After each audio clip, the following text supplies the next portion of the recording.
Primera me agarró fuera de base, pero bueno, buenas, buenas tardes, muy agradecidos con el Colegio de Abogados y con la organización por haberme invitado y un honor compartir la mesa con tan distinguidos colegas.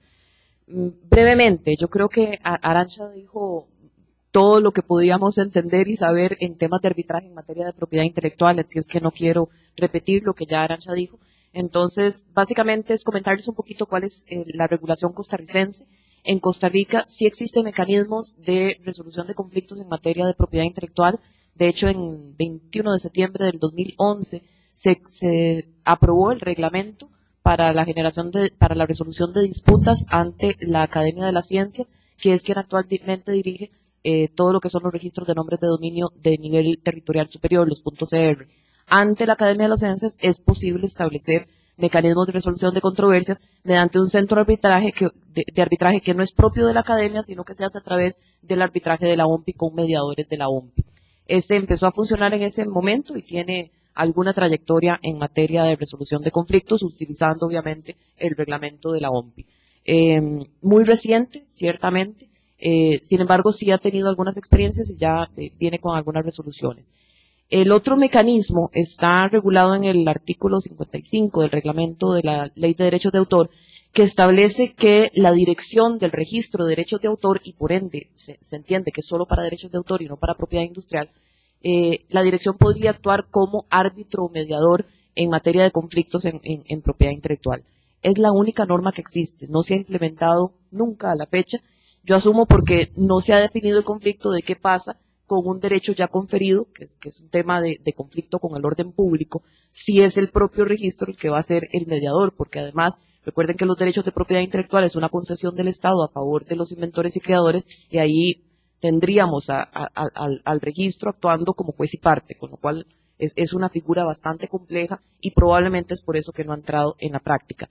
Precisamente de los planes de gobierno y específicamente en la Estrategia Nacional de Propiedad Intelectual que se aprobó el 26 de abril del año pasado, uno de los objetivos precisamente es que exista un centro de resolución de controversias que no necesariamente, a pesar de que no se deroga el reglamento, que no necesariamente sea registro, básicamente para extraerlo de ese ámbito y evitar cualquier conflicto de interés, y de hecho ya han venido misiones de la Organización Mundial de la Propiedad Intelectual a asesorar un poquito para ver si se replica el modelo que se está utilizando como plan piloto, digámoslo así, en la Academia de las Ciencias con respecto a nombres de dominio.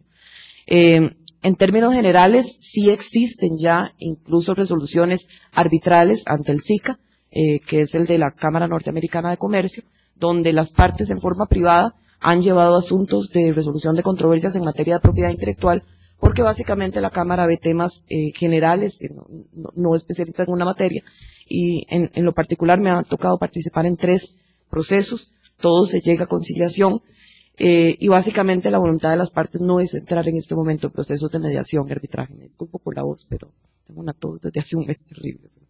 Se aceptan remedios caseros.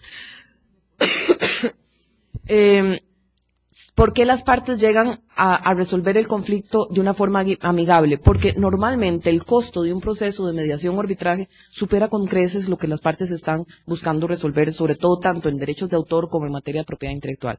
Recuerdo un caso que básicamente era de un pintor que le exigía al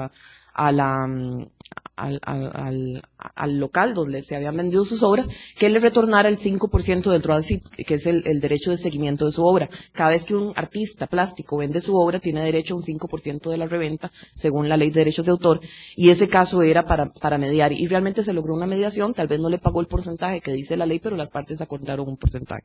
Lo que no podría mediarse nunca, porque eso es de tipo patrimonial, es el componente moral. El componente moral, al ser un derecho irrenunciable, no puede entrar en proceso de arbitraje o mediación. ¿Estás levantando la mano o está? Okay. Entonces, al entrar en este tipo de negociaciones, al ser un derecho irrenunciable este componente moral del autor y que además en nuestro derecho local es un derecho constitucional establecido en el título de garantías individuales, puede entrar en mediación todo lo que es parte de lo patrimonial. Entonces, ahí sí hubo esa necesidad de acudir a un proceso arbitral, pero en el componente tipo patrimonial. Los otros dos casos era un tema que conozco, era un tema de secreto industrial, básicamente para reafirmar los términos de un acuerdo entre las partes, acuerdo que además venía vinculado con un depósito en el registro de propiedad industrial de un secreto industrial que tenía su número registral, que en Costa Rica eso es posible, hacer un depósito de secreto industrial, que es una anomalía a nivel doctrinal, pero bueno, nosotros tenemos esa figura acá donde puedes hacer un depósito de secreto industrial resguardando la confidencialidad y levantar esa confidencialidad bajo orden judicial. O sea, no es un registro de acceso público, lo cual es anómalo porque si el secreto industrial se protege en tanto el titular lo mantenga en secreto, no debería haber una instancia de registro, ¿verdad? Pero bueno.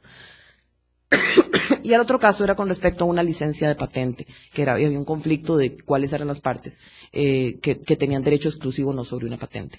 Como les digo, todos llegaron a un acuerdo amistoso, con lo cual sí existen mecanismos, pero existe muy poca cultura de uso y sobre todo muy poca voluntad de acudir a esos mecanismos porque el costo de pagar los honorarios, tanto de los mediadores, de los árbitros y de los abogados involucrados, con respecto al retorno de inversión durante el proceso, es sumamente desequilibrado. Con lo cual a mí me asombró, creo que alguna de ustedes lo dijo, la gratuidad en el colegio, creo que fuiste vos, la gratuidad en el colegio de Valencia de un proceso de mediación. Eso sería el sueño de Navidad para un conflicto en propiedad intelectual, ¿verdad? Pero bueno, para todos, ciertamente.